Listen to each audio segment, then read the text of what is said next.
El sermón del día de hoy va dirigido a toda persona que sirve al Señor, sea un servicio muy pesado o liviano, dependiendo de dónde lo miremos. En especial aquellos que estamos a cargo de algún ministerio, aquellos que están tal vez hace más años podrán dar fe de que lo que voy a decir en este sermón es verdad. Y los que somos más nuevitos encontraremos respuesta a nuestras preocupaciones que solemos tener muchas veces cuando estamos ministrando. Voy a mencionar algunas. Tal vez te preocupa que la carga sea demasiado pesada para vos. ¿No les pasa?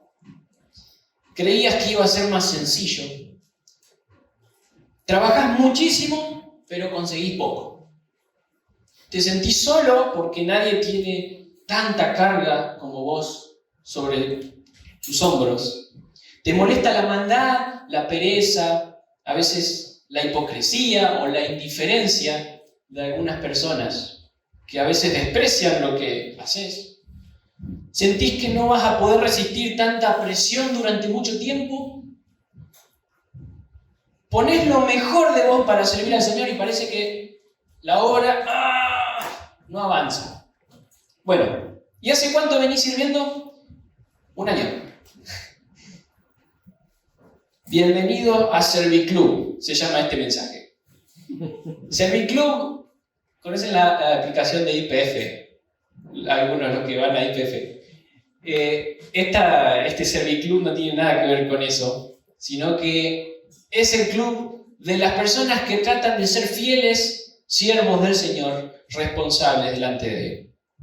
El día de hoy vamos a considerar el ministerio del profeta Elías, que seguramente nos traerá bendición y la paz o el consuelo, la ayuda, la fuerza que necesitamos para nuestro servicio ahora mismo. Si crees esto, acompáñame al primer libro de Reyes, capítulo 17. Te cuento algo acerca del ministerio de Elías. Elías fue un profeta que llevó a cabo un ministerio lleno de energía y firmeza. En tiempos de Elías reinaba Acab sobre Israel. Él fue el peor de los reyes de Israel hasta el momento. Se había casado con una víbora, con Jezabel. Si no me creen, bueno, lean la historia y ahí me van a creer. Él construyó un templo a Baal, construyó imagen a Acera, que eran dioses de los sidonios.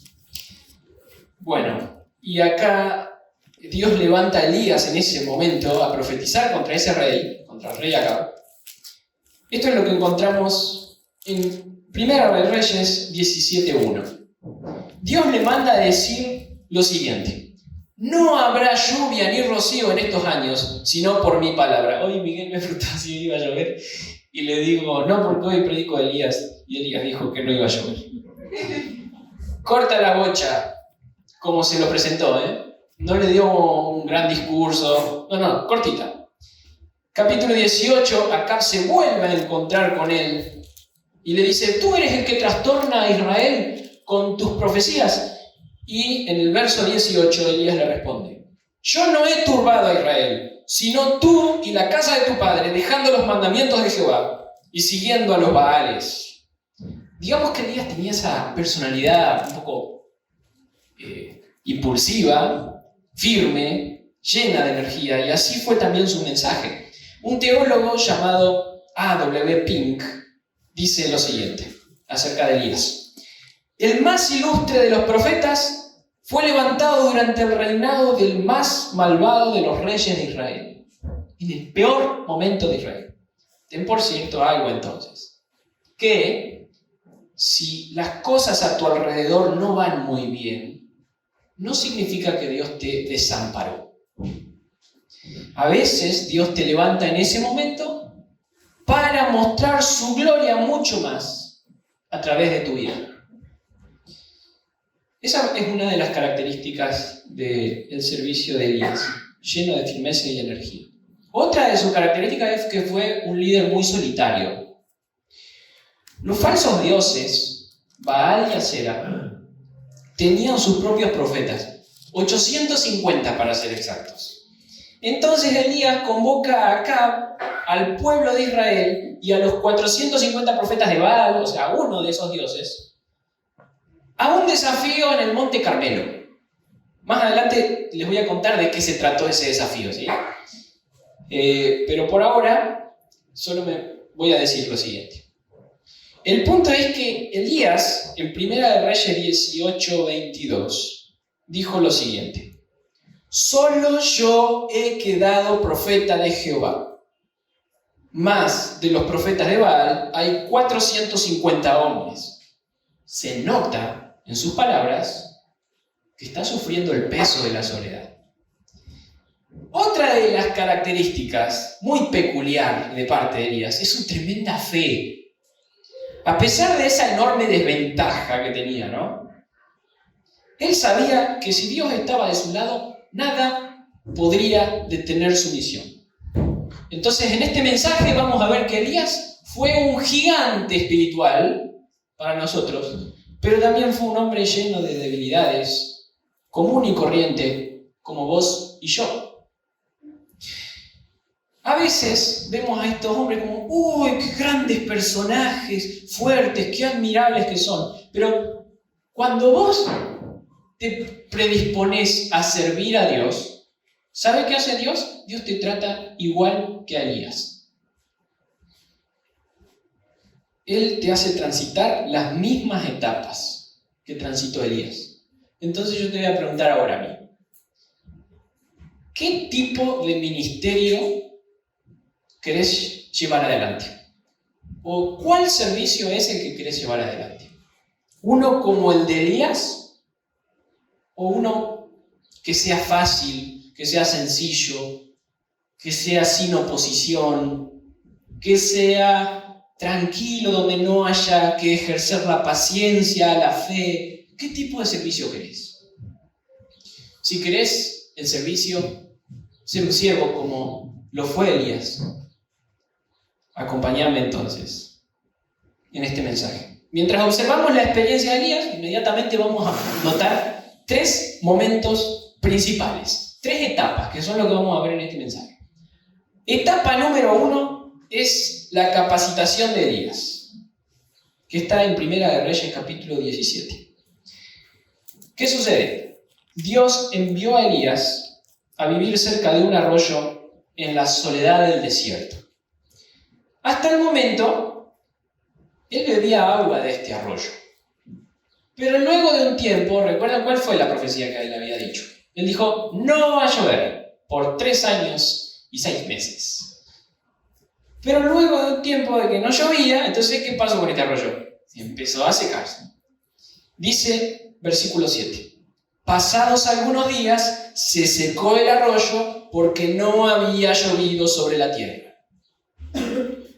Pronto el río se empezó a secar y Elías entendió la primera lección. La primera lección de Serviclub para todos nosotros es que cada uno de nosotros es como un arroyo sin agua, como un río sin agua que necesita del Señor para ser llenado.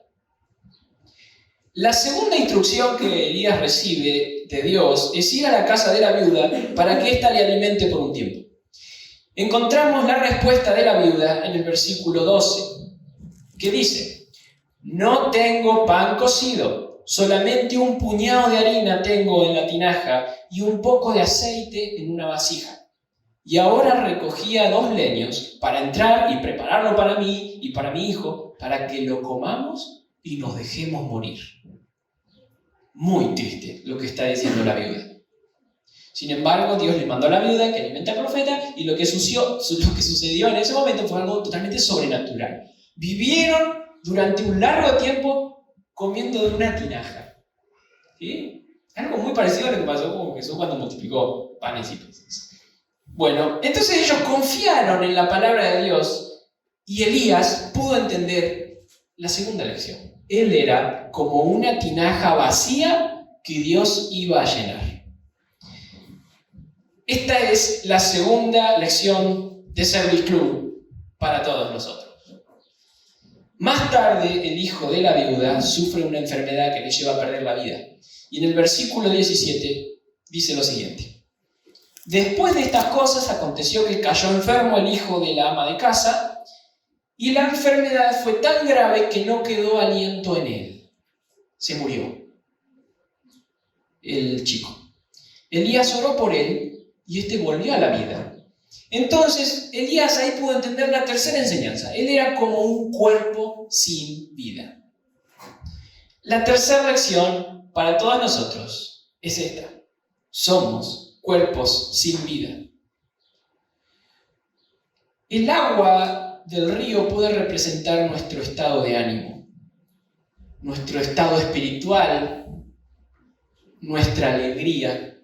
A veces es un río que corre continuamente, el agua rebalsa y salta, pero hay veces que ese río parece que está seco.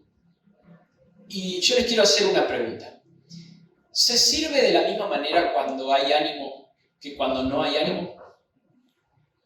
Está claro que no. Cuando hay ánimo, naturalmente llegamos temprano. Cuando hay ánimo, venimos con unas sonrisas, el gozo está ahí, a flor de piel. Pero cuando no hay ánimo, lo que está a flor de piel es otra cosa. Son los malos tratos. A veces queremos renunciar a nuestro llamado. Cuando estamos desanimados pasan muchas cosas. La primera enseñanza es que necesitamos el ánimo que solo lo conseguiremos de parte del Señor, porque nosotros por nosotros mismos somos ríos sin agua. Por otro lado, el alimento de la tinaja hace referencia a nuestros recursos y provisiones. Y por último, el cuerpo viene a representar nuestra capacidad física. ¿Sí? Y así como yo lo veo, nuestra iglesia puede estar en un tiempo de capacitación, en un tiempo de prueba. No sé si ustedes lo ven de la misma manera. Muchos dolores de cabeza nos vamos a evitar cuando entendamos que ninguno de nosotros somos cristianos totalmente ya capacitados y que no necesitan ya de capacitación de parte del Señor, completamente maduros y acabados. No, recién estamos empezando. Mucho de la escasez que sufrimos al servir es porque Dios nos está capacitando aún. Hay alguien que pueda decir, no, yo ya crecí, yo soy totalmente maduro, yo oro y leo la Biblia lo suficiente. Claro que no. Mucho de lo que sufrimos es porque el Señor está continuamente mostrando que sin Él no somos nada. No somos nada si Él no está dando agua a nuestro arroyo, alimento a nuestra tinaja y vida a nuestro cuerpo. Él nos está capacitando ahora. Y entonces, una vez que Dios capacita a Elías, lo lleva a la batalla, a servir. Miren, les voy a leer lo que dice Primera de Reyes 18:23 en la versión Nueva Traducción Viviente. Elías convoca al pueblo a un desafío, él solito contra los 450 profetas de Baal. ¿En qué consiste este desafío? Elías dice, ahora, traigan 2 toros. Los profetas de Baal pueden escoger el toro que se les cante. Bueno, eso no lo dice en la versión, en mi versión esa. Pueden escoger el toro que quieran. Que luego lo corten en pedazos y lo pongan sobre la leña de su altar, pero sin prenderle fuego. Yo prepararé el otro toro y lo pondré sobre la leña del altar y tampoco le prenderé fuego. Después, invoquen ustedes a su Dios y yo invocaré el nombre del Señor, y el Dios que responda enviando fuego sobre la madera, ese es el Dios verdadero. Y toda la gente estuvo de acuerdo. Ese entonces es la competencia, el desafío. Esta es la segunda etapa de Elías, la cual llevó a cabo con un procedimiento. Y todos los que quieran formar parte de Serviclub también tienen que realizar esta segunda etapa, que es el procedimiento que vamos a ver ahora. Entonces, en segundo lugar, la etapa del servicio de Elías. Primera de Reyes, capítulo 18. Lo primero que hizo Elías fue reparar el altar. Versículo 30. Entonces dijo Elías a todo el pueblo: acercaos a mí, y todo el pueblo se acercó a él, y él, ¿qué hizo? Arregló el altar de Jehová que estaba arruinado. ¿Cuál es? ¿O qué es? ¿Para qué servía el altar? Era el lugar donde se ofrecían los sacrificios, los animales, como adoración a Dios, ¿no? El altar, hoy, de tu vida y de mi vida, es nuestro corazón. Entonces, lo primero que debo decir, antes de que la obra funcione tan bien como lo deseamos, debemos terminar de reparar los altares rotos de nuestro interior, cultivando la intimidad, una relación con Dios, de padre e hijo, cada uno de los creyentes que sirven al Señor.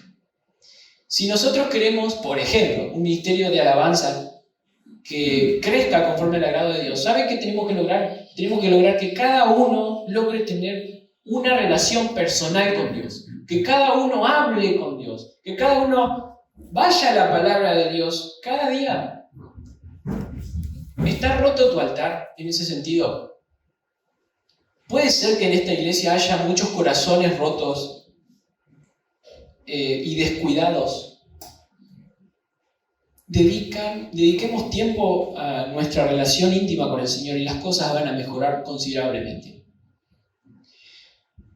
Y también a veces quisiéramos apresurar la obra del Señor y que las cosas sucedan ya, ahora.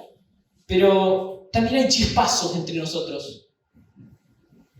Y se oyen chismes a veces y quejas todo el tiempo.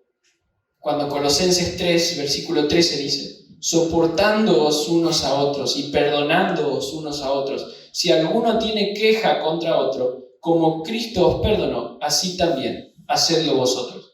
Me pregunto, ¿cuánta paciencia tuvo Cristo con vos y conmigo? Y me pregunto si estamos teniendo esta paciencia con los demás. ¿Cómo se arregla un corazón?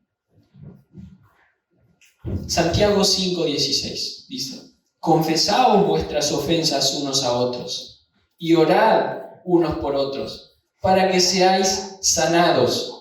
La oración eficaz del justo puede mucho.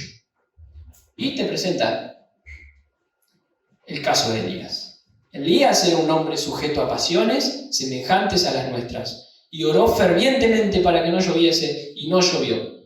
Hermanos, si alguno de entre vosotros se ha extraviado de la verdad, ¿lo notan? Si alguno rompió su altar y alguno le hace volver, sepa que el que haga volver al pecador del error de su camino, salvará de muerte un alma y cubrirá multitud de pecados. Yo quiero que nuestra atención se centre en el mismo punto, en el mismo sentido en que lo hace Santiago. Santiago no está diciendo: ellos, déjalo porque son los culpables, que se arreglen. Pero no es ese el punto. De la misma manera en que Elías se encuentra restaurando un altar que está en pedazos, hecho pedazos, descuidado por un pueblo que fue infiel y que ha descuidado su relación con el Señor. De la misma manera Santiago dice: no me importa si el altar está roto, destruido por los extraviados, ustedes tienen que orar fervientemente por ellos. Todos tenemos que orar unos por otros. Tal vez hay personas que piensan que oran lo suficiente. Quiero mostrarle cómo es que acá dice fervientemente. Oró fervientemente. Yo no creo orar lo suficiente. Un misionero llamado David Brainerd, en su diario íntimo, dice lo siguiente: esta mañana empleé cerca de 2 horas en sagrados deberes y me vi en aptitud más que de ordinario de rogar hasta desfallecer por las almas inmortales. Aunque era en la mañana temprano y apenas se dejaba ver la luz del sol, tenía con todo el cuerpo enteramente bañado en sudor. Luego hay otro llamado Teodoro, que habla de Lutero. ¿Cómo oraba Lutero? Dice, le escuché cuando estaba en oración, pero Dios mío, ¿con qué animación y espíritu lo hacía? Oraba con tanta reverencia como si le estuviera hablando a Dios y con tanta confianza como si estuviera hablando con su amigo.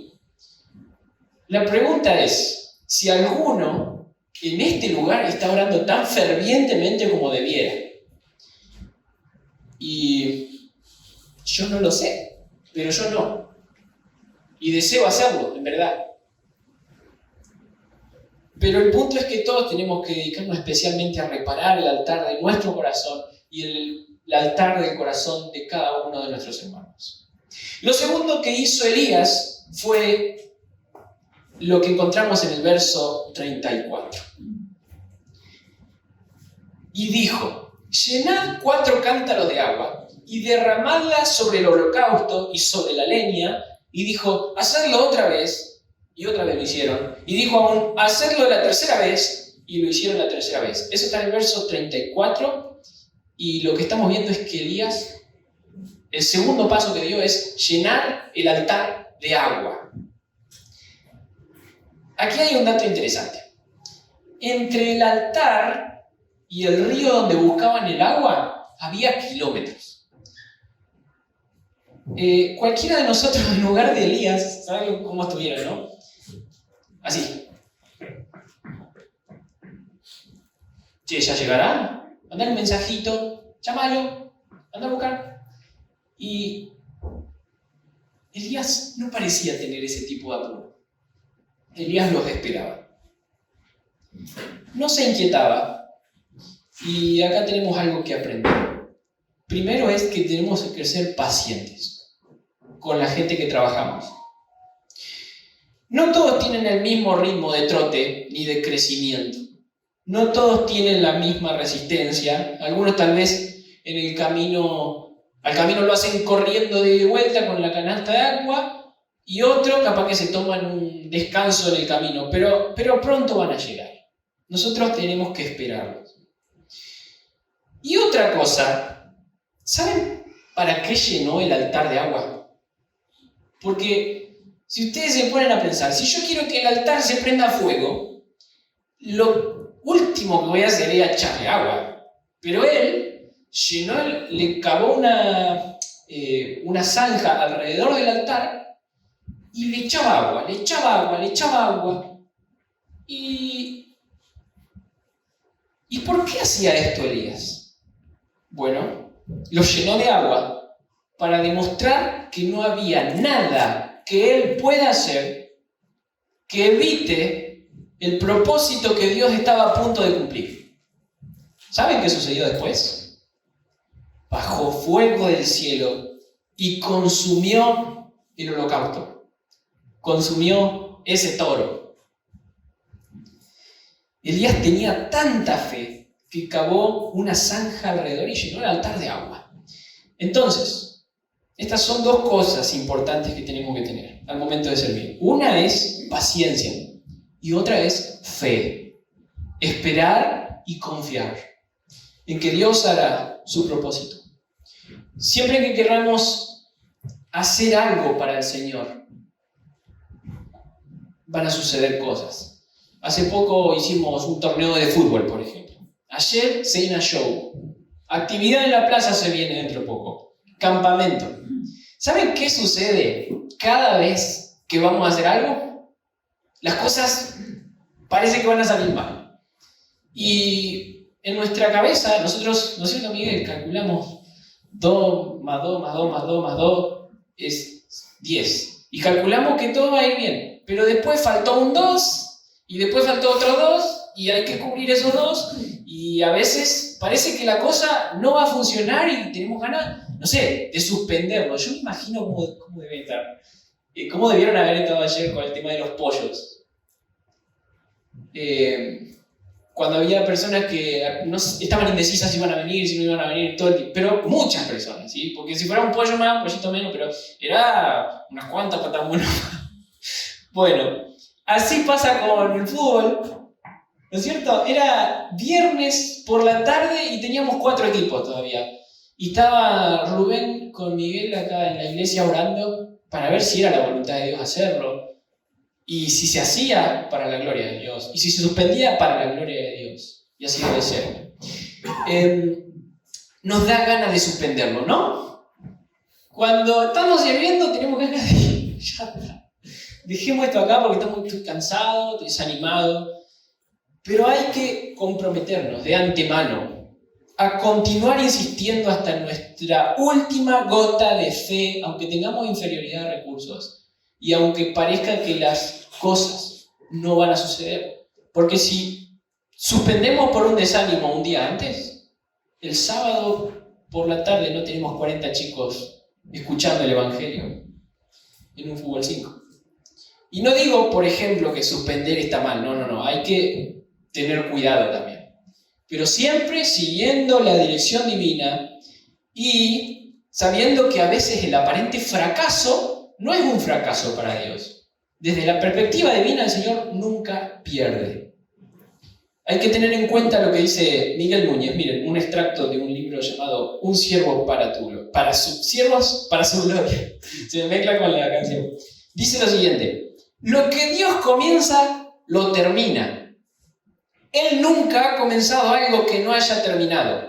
Por lo tanto, hemos llegado a la conclusión de que todo proyecto humano que se queda a mitad de camino es porque Dios no lo inició.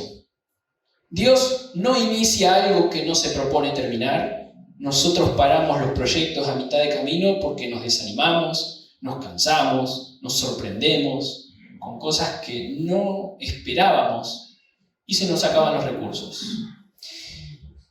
Siempre hay que seguir, hermanos, la dirección divina con fe, con confianza y paciencia, porque el Señor lleva las cosas para bien. Aun cuando parece que la cosa no va a avanzar. Elías le echó agua. Lo tercero, antes de pasar a lo tercero, quiero decir algo más. Elías también tuvo buen humor. Tenía tanta fe que tenía... las prácticas de los profetas de Baal y de Asera, de los pueblos idóneos, eran terribles. Hacían cosas raras para invocar a su Dios. Hasta dice el capítulo que se hacían marcas en la piel y hasta que se derramaban la sangre, y Elías se mataba de risa, se burlaba de ellos, dice que decía, fíjense, capaz que el Dios de usted se fue de viaje, capaz que hay que despertarlo. Sí, hay que tomar las cosas con la suficiente fe y paciencia que nos lleve a no abandonar el gozo y tomar las cosas con buen humor. Porque si no, saben lo que pasa cuando nos desanimamos mucho. No servimos de la misma manera. Ahora hay una tercera cosa que hizo Elías cuando sirvió, y es, oró al Señor para darle la gloria. Vamos al verso 36 al 37. Dice: Jehová Dios de Abraham, de Isaac y de Israel, sea hoy manifiesto que tú eres en Israel, que tú eres Dios en Israel, y que yo soy tu siervo, y que por mandato tuyo he hecho todas estas cosas. Respóndeme, Jehová, respóndeme para que conozca este pueblo que tú, oh Jehová, eres el Dios, y que tú vuelves a ti el corazón de ellos. Aquí Elías ya está seguro de que lo que va a acontecer es la voluntad de Dios. Cuando estamos seguros, tenemos que orar de esta manera, para que si hacemos algo, que sea para la gloria de Dios. Y si suspendemos algo, que sea para la gloria de Dios. Y que todo lo que hacemos, aunque veamos que estamos en debilidad y en inferioridad, que sea para la gloria de Dios, salga como salga. Porque, Señor, nosotros te obedecimos y creímos en ti. Esa es la forma en que oró Elías luego de llevar a cabo su procedimiento. Ese es el punto. Arreglar el corazón primero que nada echarle agua al servicio, fe, paciencia y orar para dar gloria a Dios con lo que estamos haciendo. Hay una tercera y última etapa en la vida de Elías, en el servicio. Y es lo que encontramos en Primera de Reyes, capítulo 19. Voy a mirar una cosa. Vamos re bien con el tiempo. Yo pensé que me había excedido mucho. Bueno. Y él dice, versículo 4.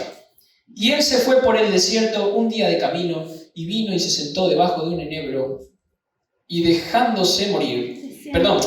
morir, dijo: basta ya, oh Jehová, quítame la vida, pues no soy yo mejor que mis padres. Luego de una victoria tremenda, Elías, ¿qué sucede? Se desanimó terriblemente y dice que deseaba morirse. Pero ¿por qué razón Elías se encuentra como derrotado después de tan grande victoria? Elías había acabado con 450 profetas de Baal delante de todo el pueblo. Lo había logrado. Dios había derramado su fuego, había consumido el holocausto.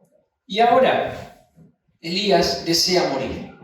¿Por qué sucede? Bueno, McGee dice al respecto: hubo una causa física para explicar por qué actuó de esta manera.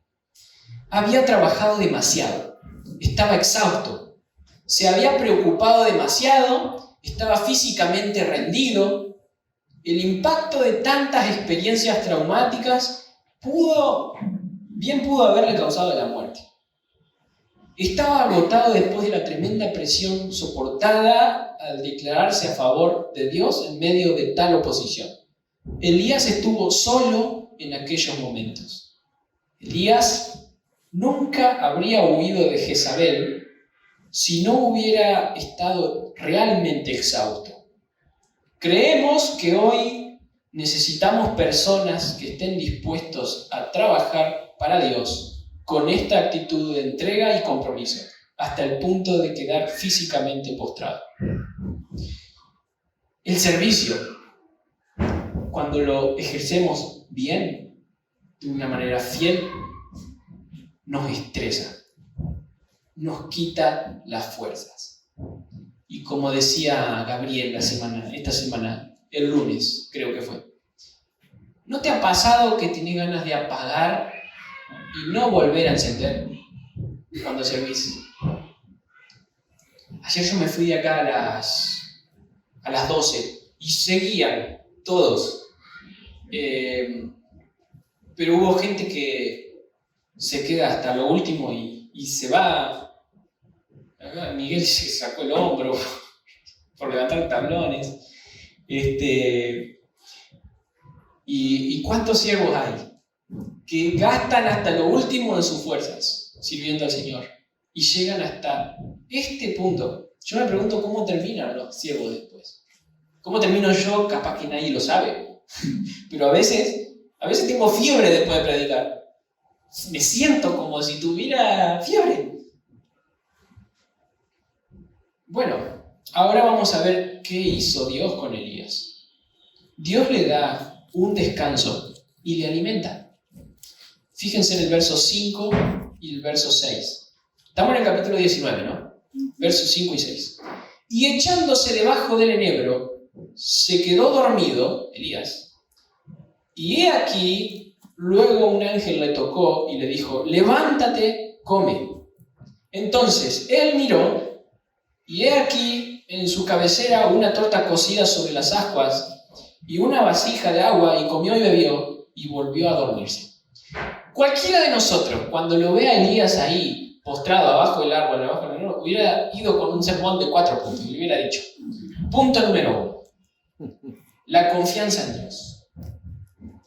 Punto número 2, la soberanía de Dios. Punto número 3, el pecaminoso deseo del suicidio.